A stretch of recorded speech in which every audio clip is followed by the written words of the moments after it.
In the late 1970s, the small town of Circleville, Ohio, seemed like the kind of place where everyone knew everyone. Families had lived there for generations. Neighbors recognized each other on the streets. Local gossip traveled quickly. But then, something strange began arriving in people's mailboxes. Anonymous letters. They were not ordinary letters. They contained accusations, secrets, threats, and deeply personal information about people living in the town. The writer seemed to know things that most strangers could never have known. And nobody knew who was watching them. The letters began appearing around 1977, with some of the earliest targets being school bus driver Mary Gillespie and local school superintendent Gordon Massey. The writer accused them of having an affair and demanded that it stop. Soon, the letters expanded beyond them and began targeting other people in Circleville. The messages were often written in block letters and sent without a return address. Some contained threats of violence. For the people receiving them, the frightening part was not simply what the letters said. It was how much the writer seemed to know. Private arguments, relationships, family problems, personal secrets. It was almost as if someone had been watching the residents of Circleville from a distance. Then the situation became even more disturbing. Mary's husband, Ron Gillespie, also received threatening letters.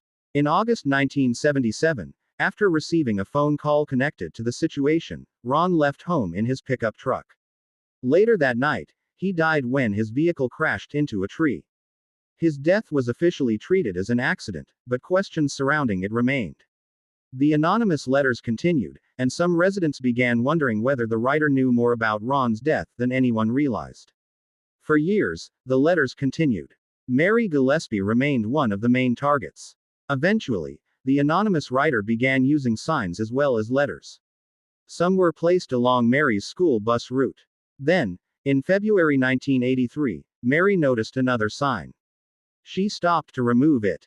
But something about the sign looked unusual. A piece of string appeared to connect it to a box. Mary discovered that the box contained a loaded handgun that had been rigged as a crude booby trap.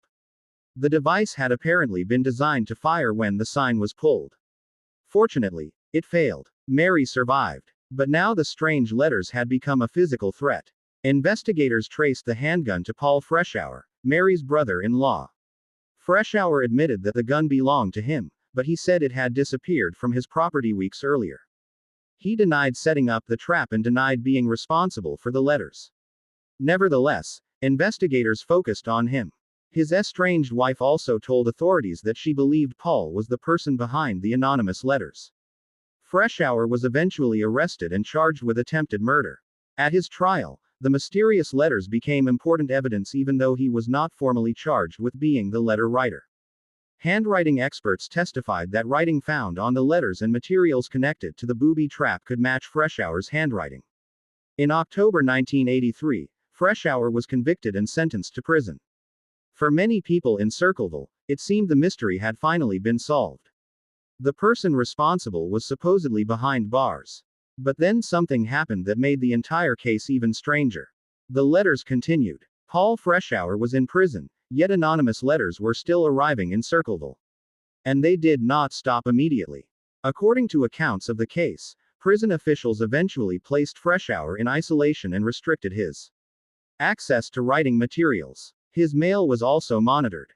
Still, the mysterious letters continued. One of the strangest details was that Freshour himself eventually received an anonymous letter while he was incarcerated. If Freshour was the writer, how could the letters continue reaching people while he was locked away? Authorities suggested the possibility of an accomplice. But no accomplice was ever conclusively identified. Freshour continued to deny that he was the person behind the letters. Years passed. The letters continued to appear until around the early 1990s, when they finally stopped. Decades later, the identity of the Circleville letter writer remains officially unresolved. There have been theories. There have been suspects. There have been handwriting examinations. And there have been people who believe Freshour was responsible. In a later investigation, forensic document examiner Beverly East examined dozens of the anonymous letters and compared them with Freshour's known handwriting. She concluded that Freshour was the writer, pointing to distinctive writing patterns she believed appeared across the documents. But the mystery has never completely disappeared. Because one question remains extremely difficult to answer. If Paul Freshour was the writer, who continued sending the letters while he was imprisoned? Was there another person involved? Was there an accomplice? Or was there another explanation that investigators never uncovered? And what about the booby trap? Did the person who built it also write the letters? Or did someone else use the frightening letter campaign to hide their own actions? Those questions have kept the Circleville mystery alive for decades. The town has changed. People have moved away. The original events have become distant memories. But the letters remain one of the strangest chapters in American true crime history. Imagine opening your mailbox and finding a letter from someone who knows your private life. You don't know their name. You don't know where they live. You don't know how they discovered your secrets. And worst of all, you don't know whether they're watching you right now. That was the fear that spread through Circleville. For years, someone appeared to be watching. Someone knew things they should not have known. Someone was sending warnings. And eventually, someone was willing to turn those threats into something far more dangerous. Even today, the central mystery remains. Who was really behind the Circleville letters? Maybe the answer was Paul Freshour. Maybe someone else was involved. Or maybe the truth is hidden somewhere inside the thousands of pages of evidence that have accumulated over the decades.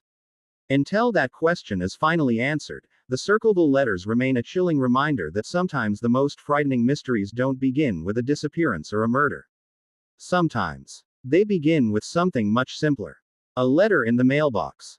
And the terrifying realization that someone, somewhere, knows your secrets.